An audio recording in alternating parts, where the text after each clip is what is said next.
Nothing screams fall to me more than the cinnamon apple oatmeal. It's a perfect breakfast for a chilly fall morning, and it's so comforting, and best of all, it only takes 10 minutes to make. Let's get started.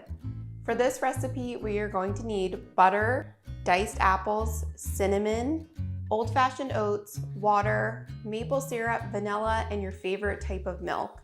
I typically use whole milk, but feel free to use your favorite. You could use almond milk, or oat milk would also be delicious in this. So first we start by melting butter in a medium saucepan. Add in apples and saute for 3 to 4 minutes or until the apples start to get tender, and then sprinkle in some cinnamon. Once the apples are cooked, we add in our oats and water and reduce the heat to medium-low. Cook for about 4 minutes or until the mixture is thickened and most of the liquid has been absorbed. Stir in maple syrup to sweeten and a splash of milk. To serve, I portion out the oatmeal between bowls and then I top with milk and extra cinnamon apples for garnish. It is so creamy, comforting, and it tastes just like autumn in a bowl.